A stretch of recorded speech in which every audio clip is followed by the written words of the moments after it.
En la cárcel de Riobamba intentaron asesinar a Daniel Salcedo.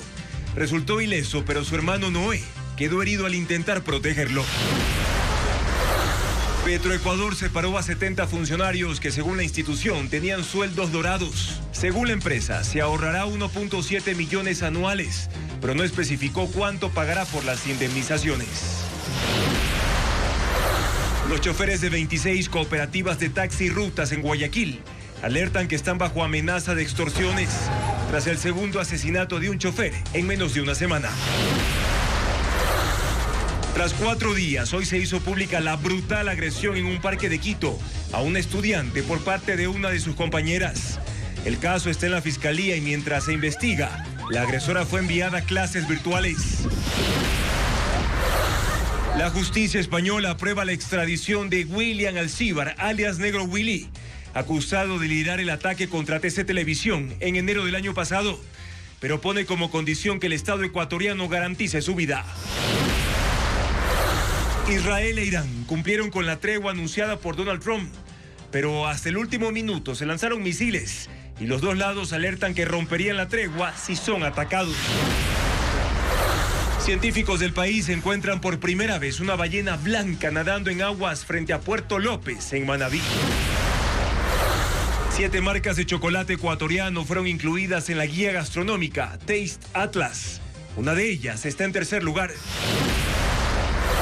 Muy buenas noches, amigos. Bienvenidos a Televistazo Estelar. Comenzamos ya con el desarrollo de la información más destacada de este martes. Daniel Salcedo sufrió un intento de asesinato en la cárcel de Riobamba, donde fue trasladado el domingo por amenazas previas en La Roca de Guayaquil. Él tenía previsto colaborar con información en la causa por el asesinato del ex candidato presidencial Fernando Villavicencio. Jacqueline Rodas con el informe.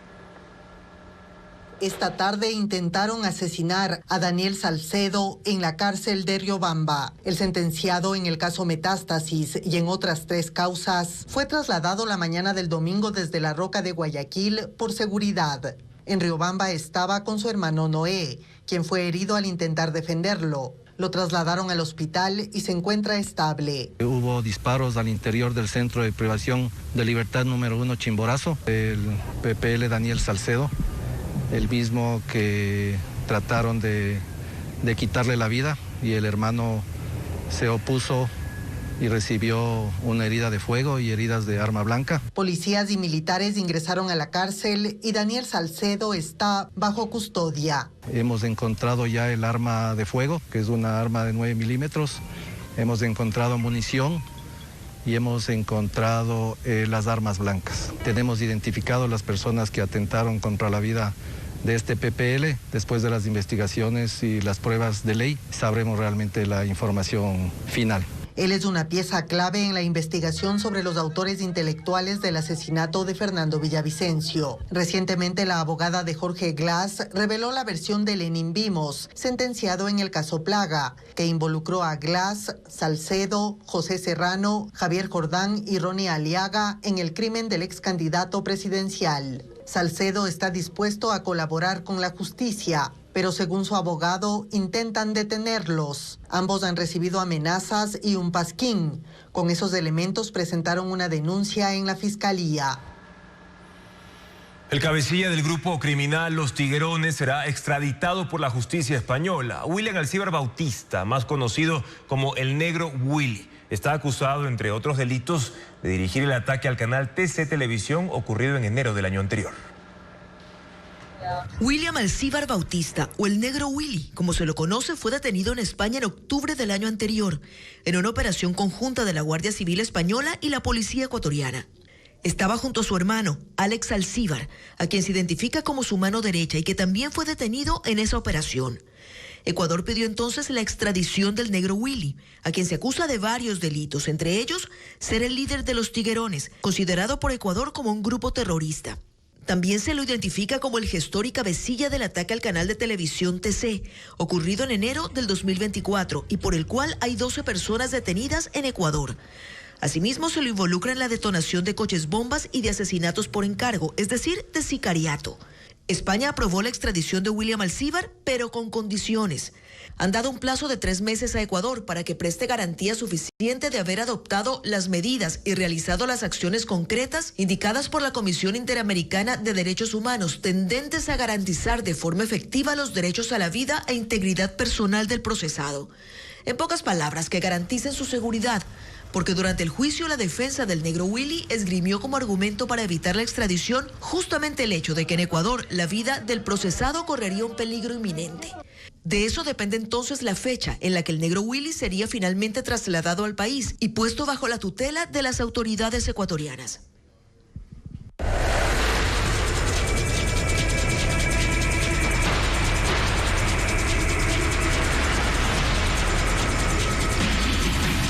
Israel, Irán, frágil, alto al fuego.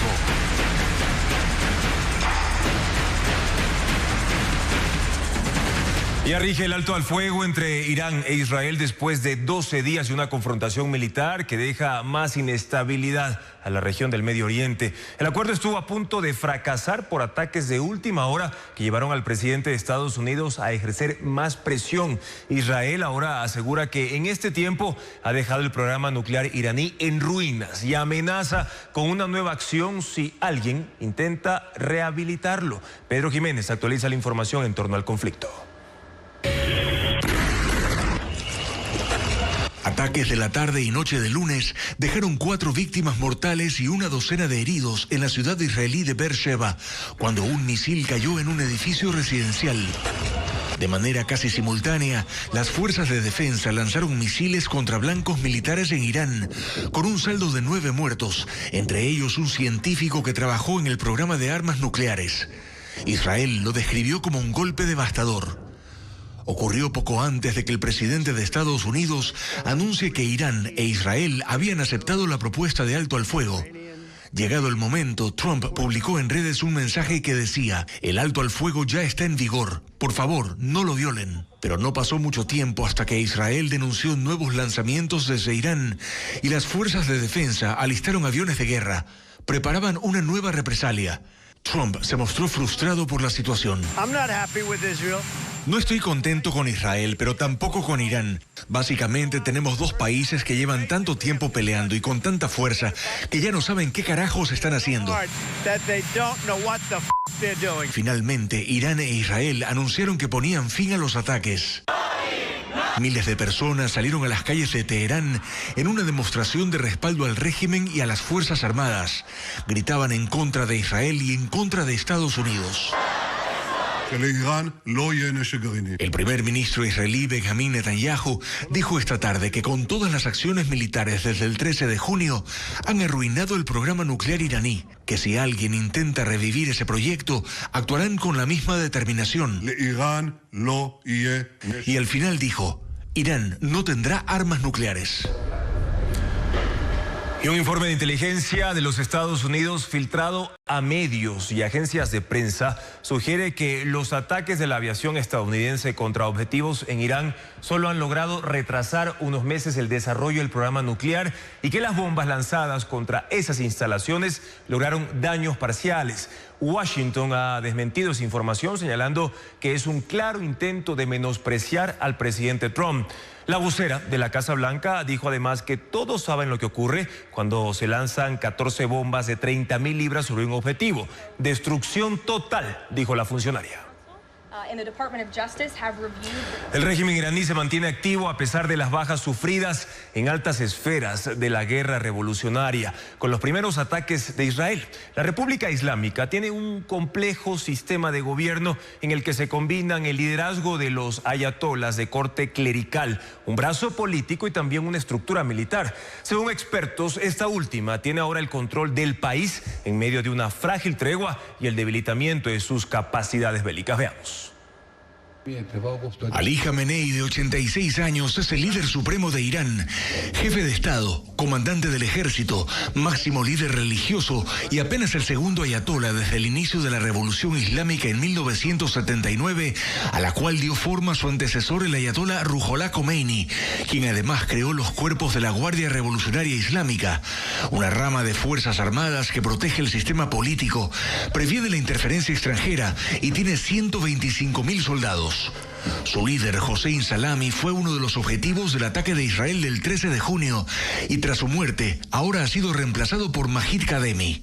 Él está al frente de la poderosa organización que tiene injerencia en la vida social, política, militar y económica de Irán. Según el catedrático e investigador Edgardo Buscaglia, fundador de Safe Democracy, ente con más de 30 años de trabajos y análisis en la región de Medio Oriente, es la Guardia Revolucionaria la que tiene ahora el control del país por instrucciones del Ayatollah Khamenei. Este no fue un golpe de Estado. El líder supremo le asignó el poder. Después del ataque de Israel, va a adoptar posturas más duras, más bélicas a mediano y largo plazo. Y que ahora que se ha declarado un alto al fuego, la estructura militar de Irán buscará fortalecerse en medio de las tensiones con Israel y Estados Unidos. Para después retornar con políticas aún más extremas. Como una estrategia de una nación debilitada por el asesinato de sus líderes militares, de los científicos, la destrucción de instalaciones del programa nuclear, así como de capacidades defensivas y ofensivas, e intentar garantizar la supervivencia del régimen teocrático y militar de Irán. Y comienza en Países Bajos la cumbre de la Alianza Militar Atlántica, la OTAN. Los líderes mundiales fueron recibidos por el rey Guillermo y la reina Máxima, con quienes posaron para la foto oficial. Jefes de Estado y de Gobierno están en La Haya para participar de este encuentro que tiene como eje central el incremento de los presupuestos de defensa de los 32 países miembros, pero que no será ajena a la guerra de Rusia y Ucrania o el reciente conflicto en Medio Oriente. Entre los asistentes está el presidente de Estados Unidos, quien llegó dándose el crédito por lograr el alto al fuego entre Irán e Israel. Volvemos a los temas del país. El Pleno de la Asamblea Nacional dio luz verde al proyecto urgente de integridad pública. Durante el segundo debate hubo incidentes y también nuevas incorporaciones. Francisco Garcés está en vivo en el Palacio Legislativo. Francisco, ¿con cuántos votos se aprobó la norma?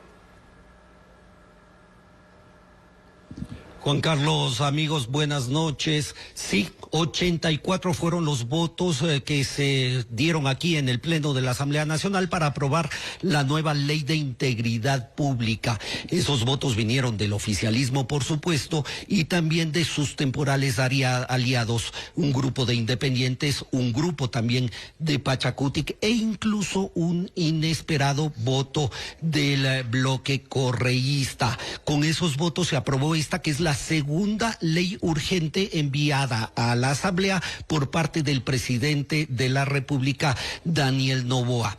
En inicio, este proyecto de ley tenía como objeto cambiar la estructura del sistema de contratación pública del país, pero durante el debate y durante los continuos análisis en la Asamblea fue reformado y se incluyeron desde reformas penales, otros temas administrativos e incluso cambios hasta a la ley de tránsito. Uno de los temas insertados durante el debate fue la reforma que permitirá juzgar a los menores de edad como adultos. Si bien no se los sancionará con las penas de los adultos, sí se impondrán penas de cárcel de hasta 15 años en esos casos. Ese es uno de los temas incorporados, pero aquí durante el debate, que tuvo incidentes, incluso una nueva apelación de parte del correísmo a la presidencia de la Asamblea, se generaron incidentes, pero pese a ello se logró la aprobación de la norma, que incluyó nuevos aportes, inclusive una nueva reforma financiera que impedirá ciertos usos de la Reserva Monetaria Internacional. Otro de los temas incluidos fueron reformas a la ley de la función judicial para evaluar e incluso la posibilidad de declarar la emergencia en el sistema judicial. Al respecto de esto se pronunció Valentina Centeno, quien fue la ponente de este proyecto. Vamos a escucharla a continuación. Esta ley plantea que con esta declaratoria de emergencia de la función judicial se puedan hacer procesos expeditos de ingreso a la carrera judicial. Sí, porque en este país queremos más jueces limpios y menos jueces corruptos. Y aplaudo esta observación y este articulado que se incluye en este proyecto de ley. Nuestro país no admite más corrupción en la administración de justicia. También se plantea realizar una evaluación anticipada a los jueces y a los fiscales. Sí, pese a los incidentes que se produjeron aquí en el Pleno de la Asamblea, salió el oficialismo contento por la aprobación de esta, que es la segunda ley urgente del Ejecutivo, que se ha dicho aquí en el Pleno, también colabora con el ámbito de la seguridad del país por las inclusiones que se hicieron de última hora aquí en el Pleno de la Asamblea. Gracias, Francisco, por tu informe desde la Asamblea Nacional. Ecuador registra 818 casos de leptospirosis en lo que va de 2025 y en el último mes hay 256 contagios nuevos. Esta enfermedad se transmite principalmente por la cercanía con roedores. Diego Puente informa que en Taísh, en Morona, Santiago, por ejemplo, el Ministerio de Salud Pública ya vigila otro posible caso. La muerte el jueves de una niña de 2 años de la comunidad indígena de Xuinmamus de Taisha en Morona, Santiago, activó un protocolo para enfrentar posibles nuevos casos de leptospirosis en la zona. Autoridades de salud locales confirmaron a Televistazo que desde el lunes se activó una brigada con 60 funcionarios del Ministerio de Salud, algunos enviados desde Quito para atender a la población, recoger muestras de agua y del suelo y extraer sangre de animales para su revisión en laboratorios. Su cuadro médico fue similar al que presentaron 8 menores que murieron por leptospirosis en mayo: fiebre, vómitos y convulsiones. Los casos en Ecuador han tenido un crecimiento. En un mes hay 256 nuevos casos y suman 818 en lo que va del año, 3 veces más que en 2024. La provincia más afectada es Guayas. En las últimas 4 semanas sumó 50 casos, seguida de Manabí con 48, Morona Santiago con 32 y Zamora Chinchipe con 25. Epidemiólogos indican que el aumento de contagios está relacionado con el agua estancada que dejó la temporada invernal. El líquido contiene excremento de animales infectados con la bacteria que se transmite a los humanos al entrar en contacto con la piel. En las vacaciones escolares, muchos padres buscan opciones para mantener activos a sus hijos. Existen aplicaciones educativas que combinan aprendizaje, juegos y relajación. A continuación, los detalles de 6 apps para mantener activos a los más pequeños.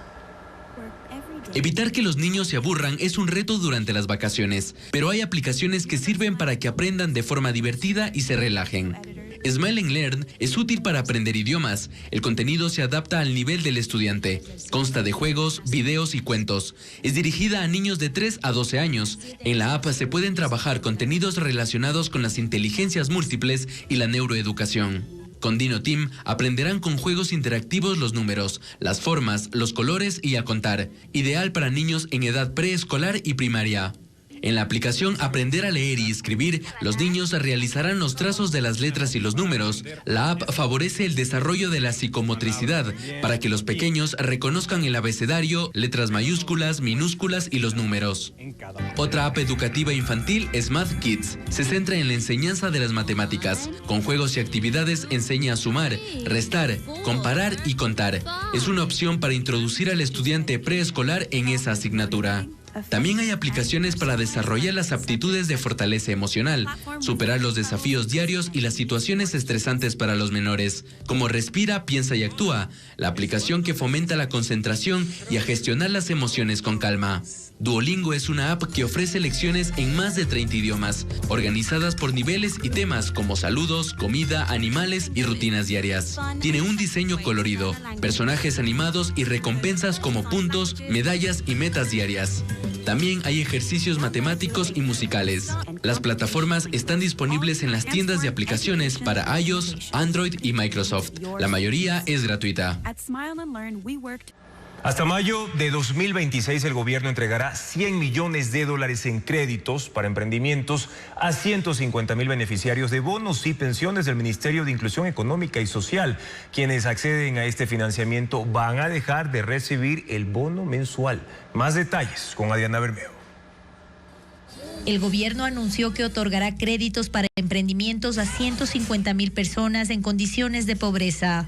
Estas personas reciben bonos o pensiones del Ministerio de Inclusión Económica y Social. Para esto, el gobierno destinó $100 millones del presupuesto al que pueden aplicar 1.294.000 personas. Se priorizará a mujeres jefas de hogar y jóvenes de entre 18 y 29 años. Antes, deben capacitarse en las escuelas de inclusión económica del MIES, en donde reciben cursos desde manejo de alimentos hasta marketing digital y redes sociales. Con esa certificación pueden aplicar al financiamiento en Ban Ecuador.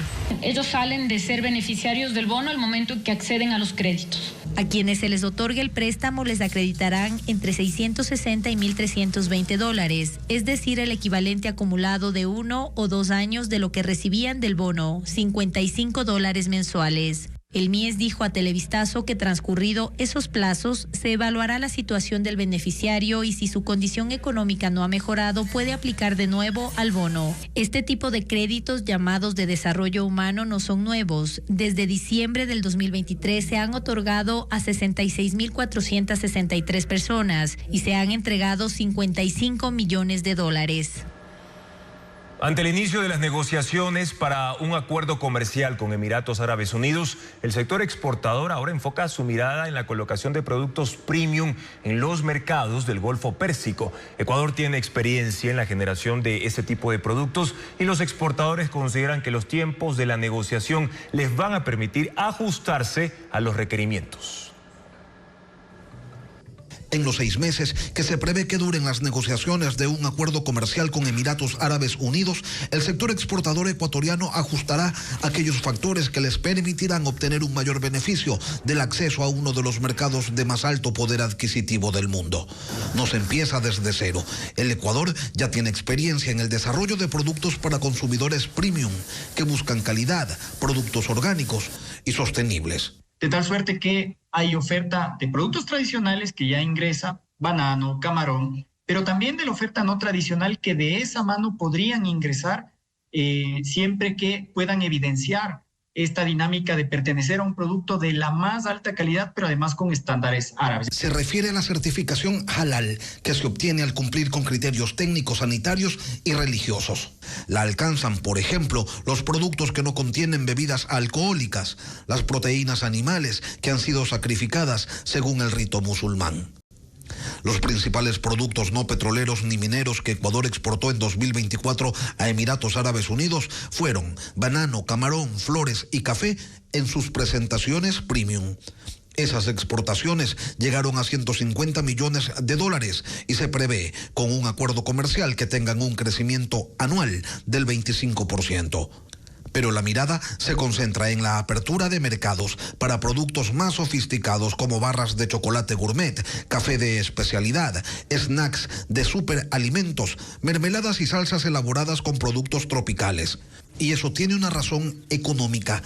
Una barra de chocolate gourmet de estas dimensiones puede llegar a tener un valor de $50 cada una en los mercados árabes. Por ello, la apuesta al consumidor de productos premium responde a que es menos susceptible a las dinámicas de los mercados y aunque no es un negocio de volúmenes elevados, se justifica con los precios altos y estables.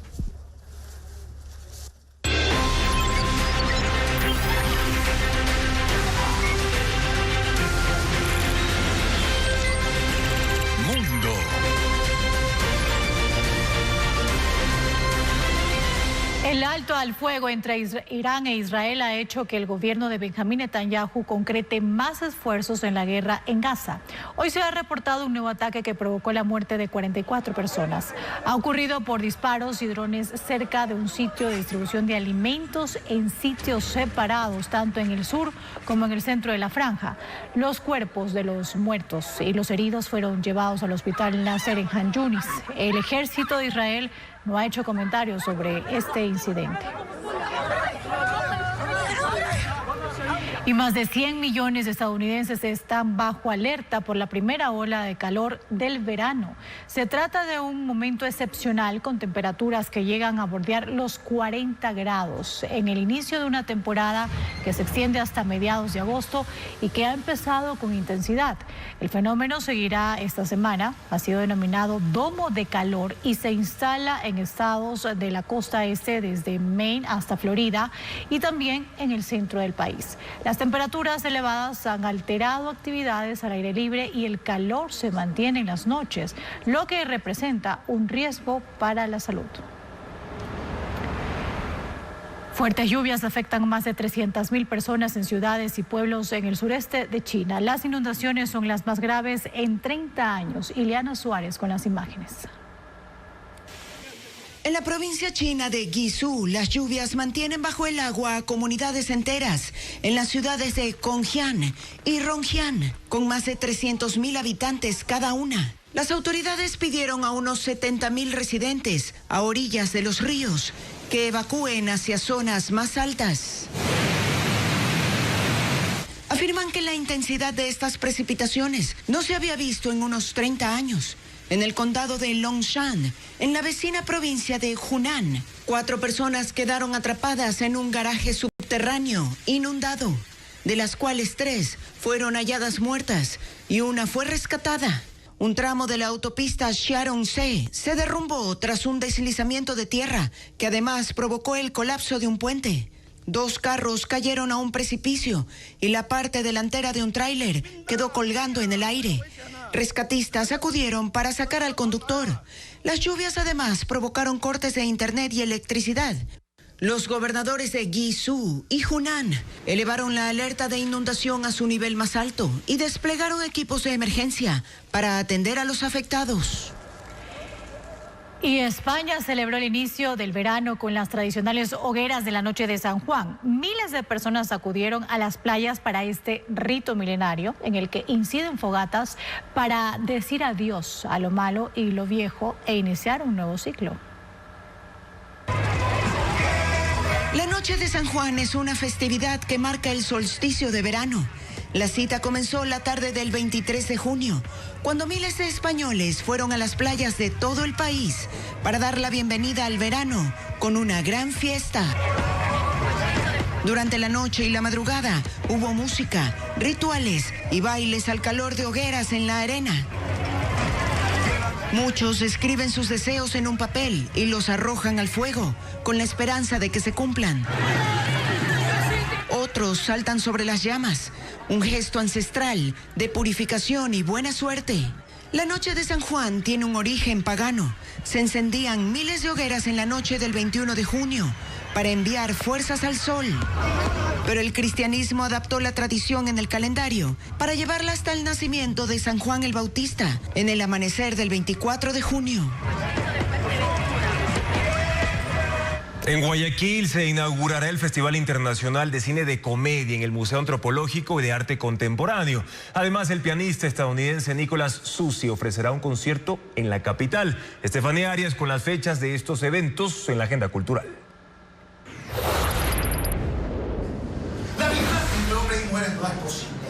Ella dice que él es mentiroso, pero él lo niega y asegura que ella es tóxica, algo que ella tampoco reconoce. Amor Mío, una comedia que se presenta en Pop-Up Teatro Café en Guayaquil, dirigida por Melissa Valverde y protagonizada por Luis Fernando García y Saray Rosero. Las últimas funciones serán desde este miércoles a sábado a las 8, 9 y 10 de la noche.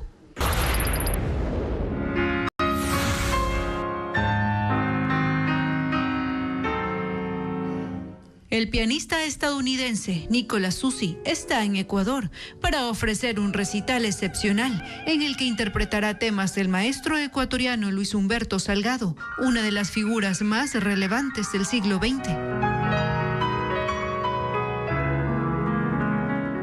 Previo al show, el artista ofrecerá una charla para analizar las 3 sonatas de Salgado desde una mirada artística y académica. El espectáculo será el miércoles 25 en la Casa de la Música en Quito a las 19:30. Una exposición que trata de la supremacía del hombre sobre la naturaleza se inauguró en la Casa del Barrio en San Borondón. Son 14 piezas creadas con cerámica y concreto el artista Rafaela Descalzi. Las imágenes de la muestra con Estefanía Arias. Flores y plantas de cerámica, con concreto, varillas y bronce, que representan una experiencia personal de la artista quiteña Rafaela Descalzi. Cultivos ornamentales, floración desmalezadora, una exposición que se inauguró en la Casa del Barrio en San Borondón. 14 obras que hablan de la mala hierba que crece en lugares poco comunes y que entrelazan hilos temáticos de la memoria y la materia. Presenta la planta con cerámica, que da alusión a este material como frágil, como pensamos de pronto, ¿no? En las plantas, en la hierba mala. Y la contrapongo con el cemento, con la varilla, con todos estos elementos que hacen alusión a la construcción, a lo duro, a la supremacía del hombre sobre la naturaleza. Las piezas de arte contemporáneo fueron curadas por Ali Cotero, quien relata que Descalzi mira con ojos críticos cómo el ser humano vence a la naturaleza. Por eso los colores fuertes en sus piezas, para contrastar esa mala hierba que crece en Guayaquil durante la época lluviosa.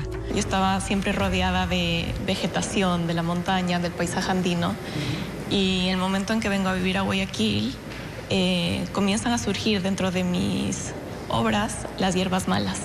La muestra gratuita, la primera del artista en el puerto principal, estará abierta hasta el 26 de julio, de martes a sábado, de 4 de la tarde a 8 de la noche.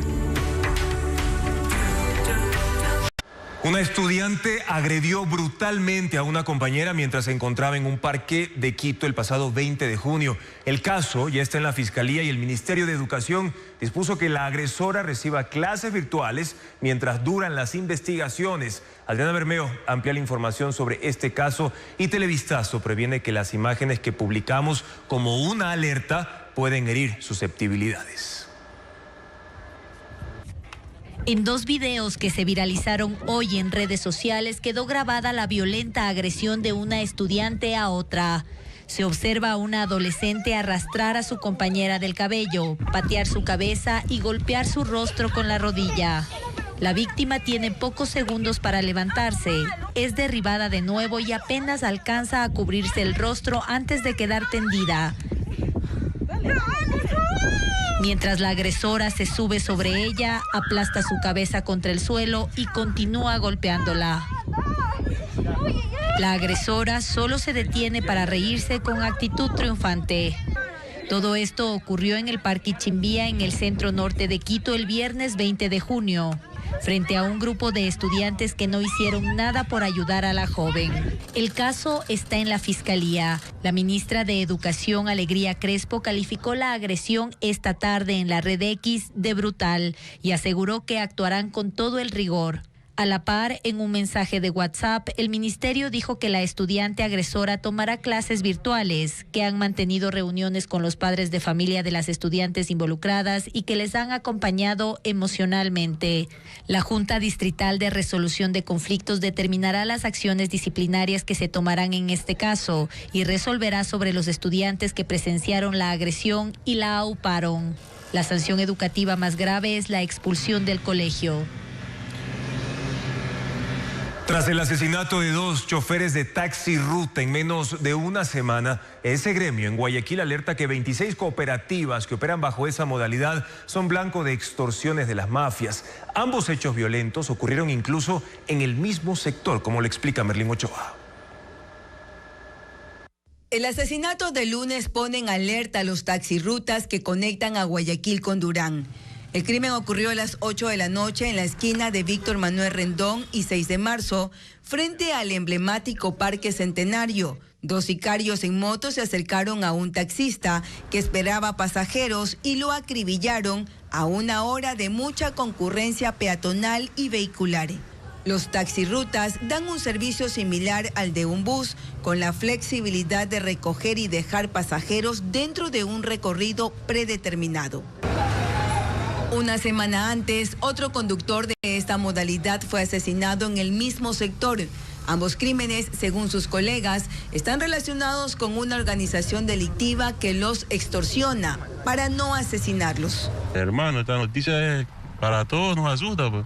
Lo que todos pues, le pedimos, hermano, es seguridad. Pedir más resguardo policial, más que todo para los colegas que trabajamos de noche. Los sicariatos ocurrieron a una cuadra de un puesto de policía y a 2 de una zona militar. Esta parada de taxi ruta opera desde 1988. Esta mañana el ambiente era otro. Los pocos choferes que se atrevieron a trabajar intentan convencer a los escasos clientes. La inseguridad crea un temor bastante grave, pero igual uno tiene que movilizarse y trabajar.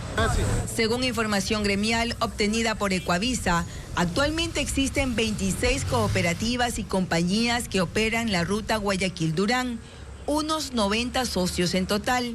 Recalcan que todas las cooperativas están obligadas a pagar entre $3,000 y $4,000 mensuales a las organizaciones criminales. Dicen que las extorsiones iniciaron hace 4 años, pero ahora los sicarios no solo amenazan, persiguen y atacan. El gremio de taxirruta sostiene que vive días de luto, zozobra y silencio. Las Fuerzas Armadas intervinieron campamentos mineros clandestinos en Zamora Chinchipe, Morona Santiago, Carchi y también en Orellana. En esos territorios fronterizos se detectaron estructuras de procesamiento, maquinaria pesada, combustible e incluso explosivos. Paola Andrade informa que hay 17 detenidos por esta situación. Las Fuerzas Armadas continúan con el rastreo de campamentos vinculados a la minería ilegal. En las últimas horas hubo operativos en 4 provincias fronterizas donde estas actividades siguen expandiéndose. A orillas del río Zamora se detectó un campamento donde varias personas operaban maquinaria y descargaban agua contaminada directamente al cauce. 12 personas fueron detenidas. Durante la intervención hallaron 500 galones de diésel, 5 motores de succión, 5 retroexcavadoras y 4 clasificadoras. La maquinaria y herramientas fueron destruidas. En la parroquia Taisha, Morona, Santiago, equipos especializados en terreno selvático localizaron otro complejo de procesamiento clandestino. Según el ejército, se incineraron 2 bombas de succión, generadores, equipos de soldadura, radios, una cisterna con 125 galones de gasolina, una draga y una excavadora. 5 hombres fueron aprehendidos, entre ellos 3 extranjeros.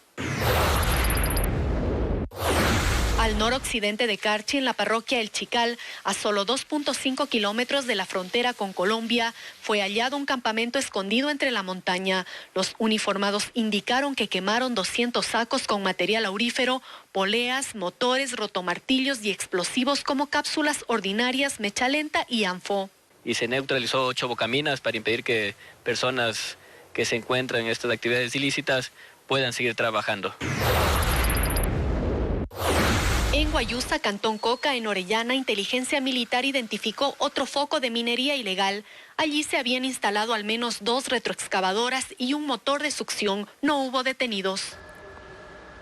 La Ley de Integridad Pública permite reformas al sistema de contratación pública y también el endurecimiento de penas para sancionar a menores que cometan delitos graves. Francisco Garcés continúa en estos momentos en la Asamblea Nacional para actualizar la información sobre el tema. Francisco.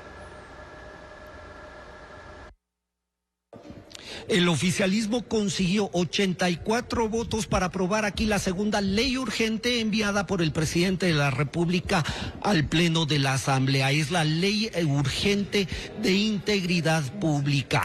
Esta sesión no fue fácil, de todas maneras para el oficialismo hubo incidentes, especialmente cuando el correísmo apeló a la presidencia de la Asamblea y se generó todo ese proceso para definir quién debía dirigir esta sesión.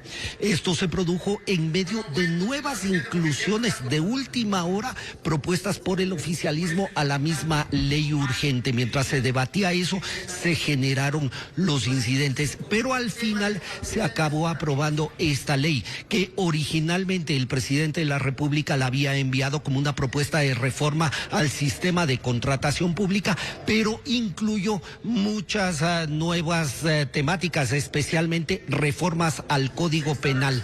Una de ellas y de las últimas, una reforma también para nombrar a jueces y la posibilidad de declarar en emergencia el sistema judicial. Al respecto de esto se pronunció la asambleísta Valentina Centeno. Esta ley plantea que con esta declaratoria de emergencia de la función judicial se puedan hacer procesos expeditos de ingreso a la carrera judicial. Sí, porque en este país queremos más jueces limpios y menos jueces corruptos. Y aplaudo esta observación y este articulado que se incluye en este proyecto de ley. Nuestro país no admite más corrupción en la administración de justicia. También se plantea realizar una evaluación anticipada a los jueces y a los fiscales.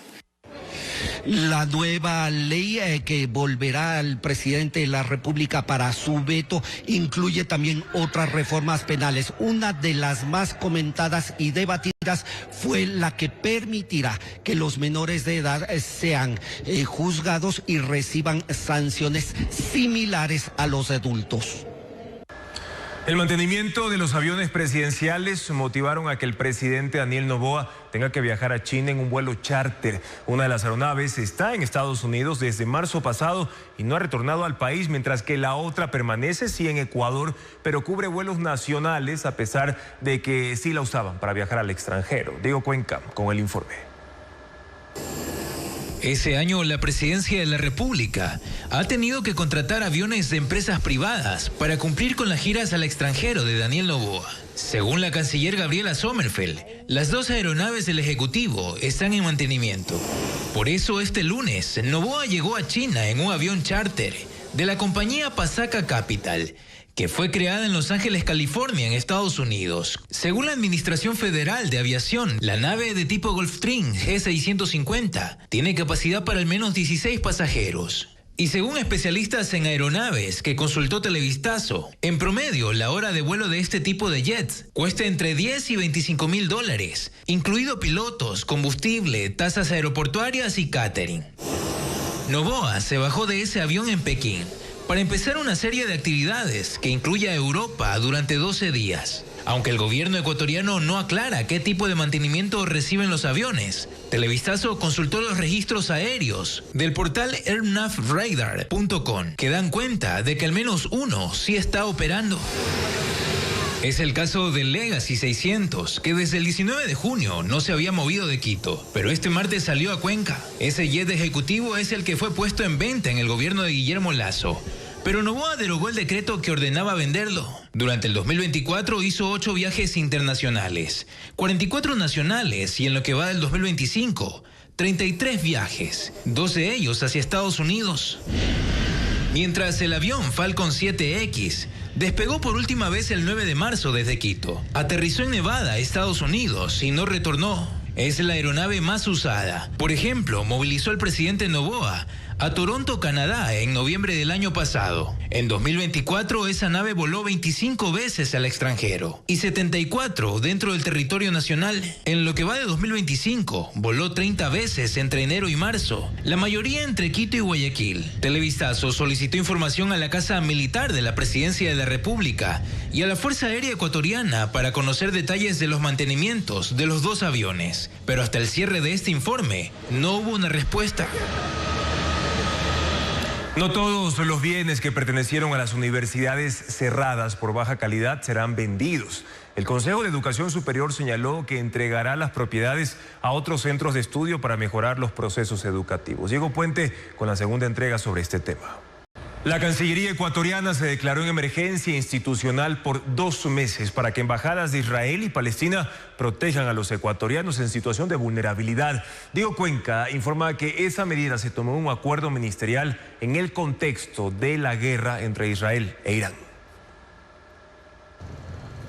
El Ministerio de Relaciones Exteriores se declaró en emergencia institucional durante 2 meses. Así lo establece un acuerdo firmado por la canciller Gabriela Sommerfeld. La medida se tomó en el contexto de la guerra entre Israel e Irán. En 6 artículos, la Cancillería dispone que las embajadas de Ecuador en Israel y Palestina hagan todo lo necesario para proteger y atender a la comunidad de ecuatorianos que a causa de ese conflicto en Medio Oriente están en situación de vulnerabilidad. Para cubrir esa emergencia, el documento autoriza el financiamiento para que esas sedes diplomáticas asistan a sus migrantes. Uno de los requerimientos es que la Cancillería pueda gestionar vuelos para que algunos de los 800 ecuatorianos puedan abandonar ese país de manera voluntaria, principalmente los que residen en la ciudad de Tel Aviv. Según el Ministerio de Relaciones Exteriores, 24 ecuatorianos ya salieron de Israel y otros 19 han expresado su intención de evacuar, registrándose en la sección consular de la capital. La medida está en vigencia pese a que ese martes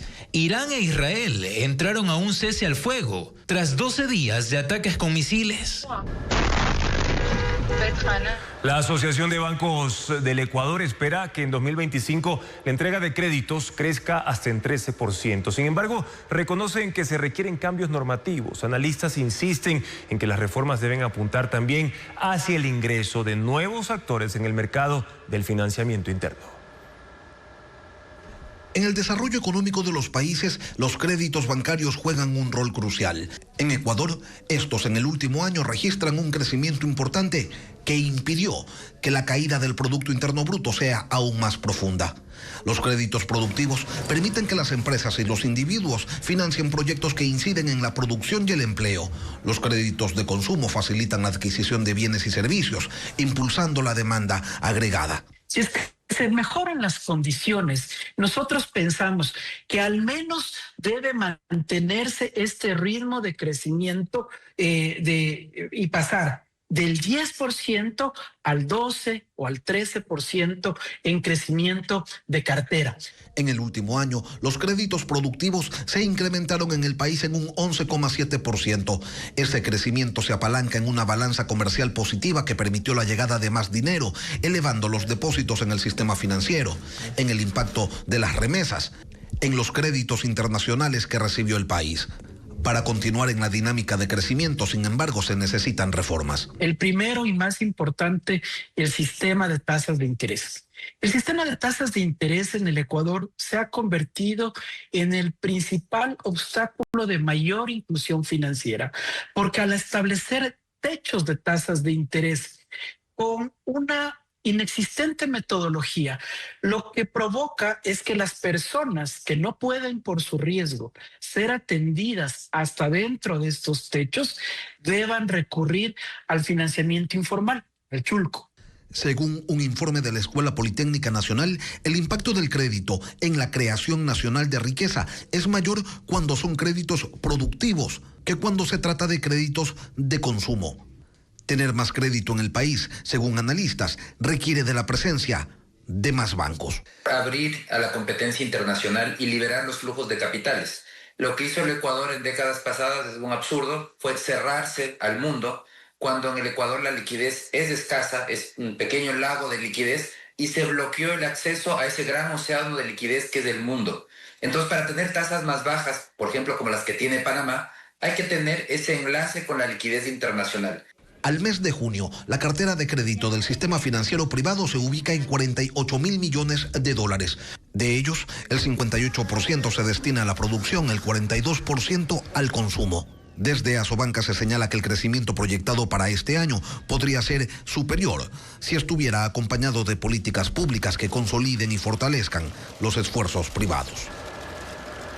La estatal Petroecuador puso fin a los sueldos dorados al despedir a 70 funcionarios quienes cobraban salarios hasta el doble de lo establecido. Esta resolución ahorrará 1.7 millones de dólares cada año. Hernán Higuera precisa que la estatal no menciona el costo de los despidos que empezaron hoy. Se acabaron los sueldos dorados. Así tituló Petroecuador su comunicado en el que informa que 70 funcionarios fueron despedidos porque durante años mantuvieron sueldos excesivos y sobrevalorados. Se trata de 25 auxiliares de servicio administrativo, 24 asistentes, 2 técnicos, 2 coordinadores, 4 especialistas, 8 jefes y 5 intendentes. Según Petroecuador, esos funcionarios percibían salarios equivalentes al doble o más de lo que establece la tabla vigente. Un auxiliar de servicio administrativo, por ejemplo, recibía $1,780, cuando el sueldo es de $531. Un auxiliar de ventas cobraba en Petroecuador $2,195, cuando le correspondían $1,487.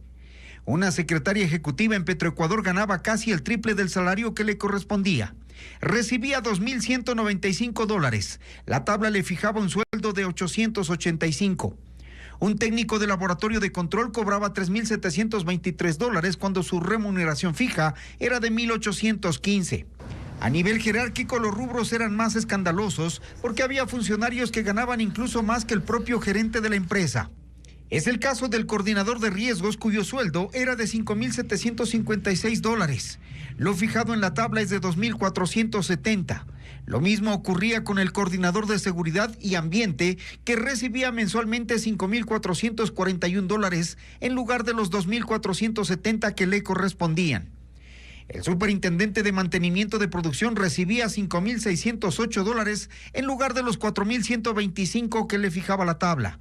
Un jefe de campo ganaba $6,100, cuando la tabla le decía que tiene un salario de $4,161.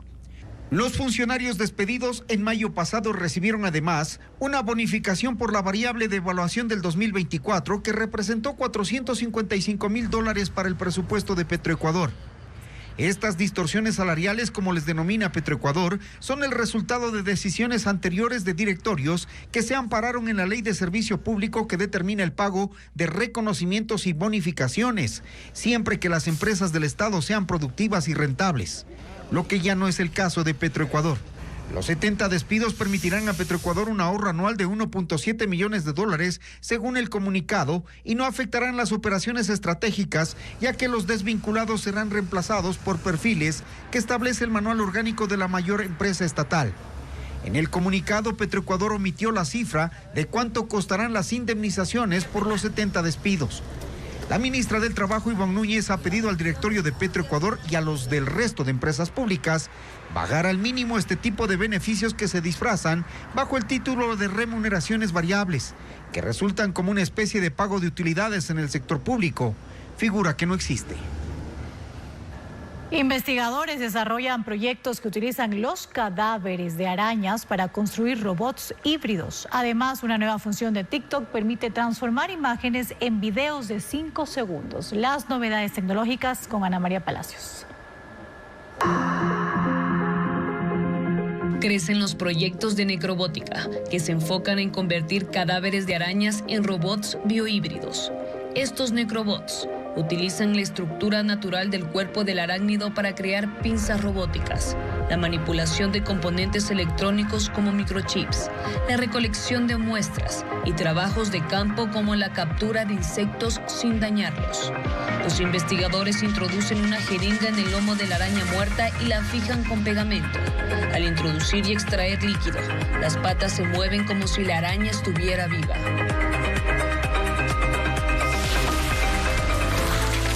TikTok estrena Symphony, una función que permite transformar imágenes en videos cortos de 5 segundos. Para hacerlo, hay que subir una fotografía y un pequeño texto para que la herramienta genere automáticamente un video listo para compartir. Esta función con inteligencia artificial se activará en las próximas semanas. Amazon utilizará robots humanoides para entregar paquetes. La empresa está desarrollando un software que permitirá a las máquinas bajar de la furgoneta y llevar el paquete hasta la puerta del comprador. Cuando esté listo, se comenzará a implementar de forma experimental en Estados Unidos. Y 7 marcas ecuatorianas están entre los mejores productores de chocolate del mundo, según la guía gastronómica internacional Taste Atlas. María Gabriela Carpio destaca el veredicto de los expertos.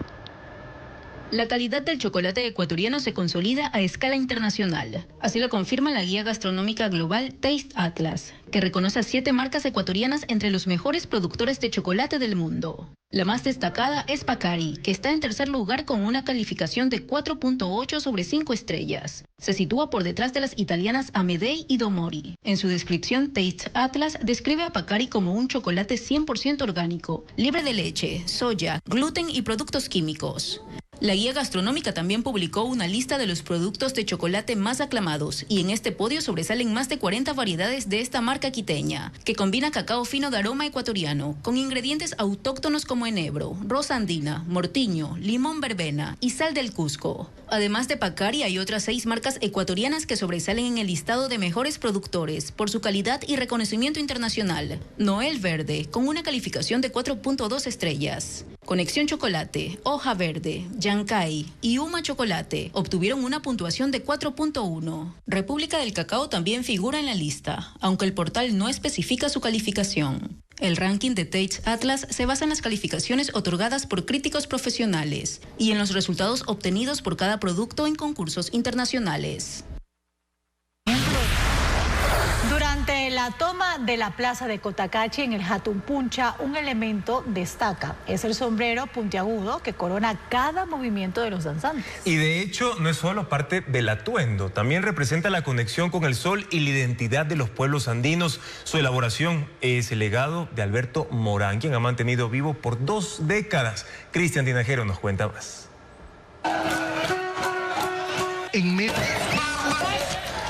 Cardi B regresa con nueva música después de 7 años. Anunció ya el lanzamiento de su segundo disco e incluso posteó la foto de la portada en sus redes sociales. Además, la banda ecuatoriana Papá Changó cumple 20 años y lo celebra con un concierto este viernes. ¿En qué ciudad será el evento? Nos lo cuenta Ana María Palacios en la información del espectáculo. Cardi B regresa con nueva música después de 7 años. Anunció el lanzamiento de su segundo disco titulado I'm Not the Drama y posteó la foto de la portada en sus redes sociales. Saldrá en septiembre y tendrá 23 canciones. Su primer álbum lanzado en 2018, Invasion of Privacy, logró 2 número 1 en el Billboard Hot 100 y ganó el Grammy al mejor álbum de rap.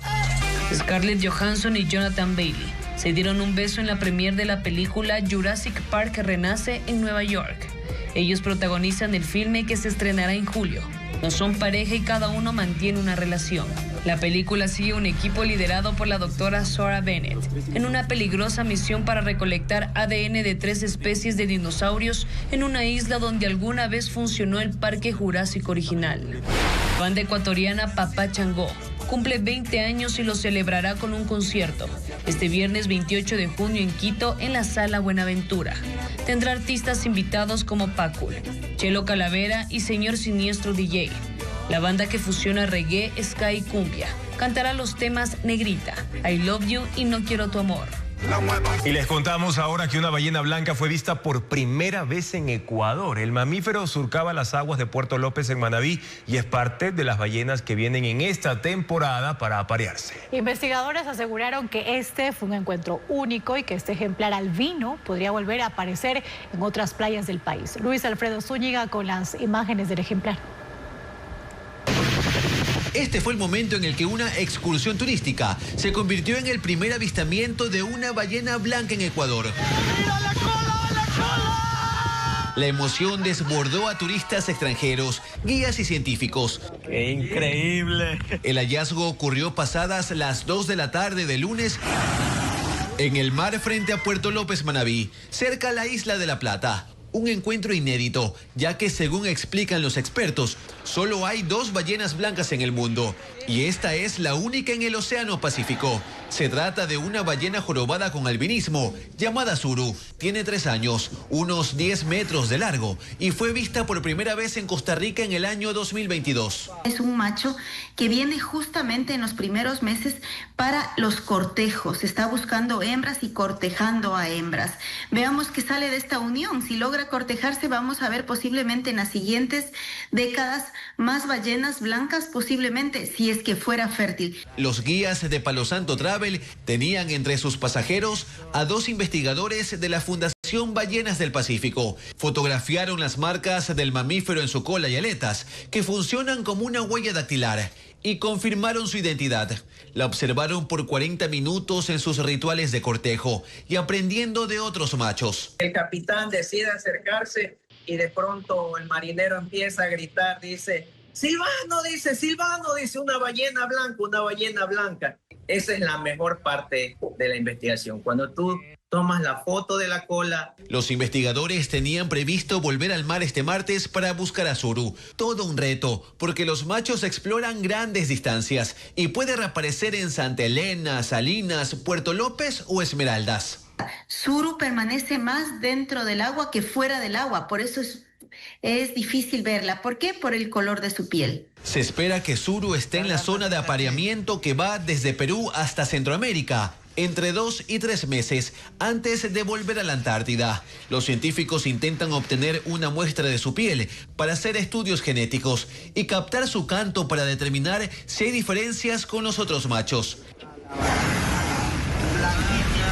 Bueno, y les recordamos que pueden escanear el código QR que aparece en pantalla y así actualizar nuestra aplicación Ecuavisa Play en la tienda App Store o Play Store. Disfrutarán de la programación de Ecuavisa completamente gratis. Además, Andrea, si se perdieron una de nuestras emisiones informativas, pueden acceder también a la nueva videoteca de Ecuavisa Play, donde están todos los noticieros de Televistazo y, por supuesto, toda la programación de Ecuavisa. Además, no olviden autorizar las notificaciones. Televistazo regresa a las 5:55 de la mañana en su primera emisión. En contacto directo estarán Adrián Castro, el asambleísta de ADN.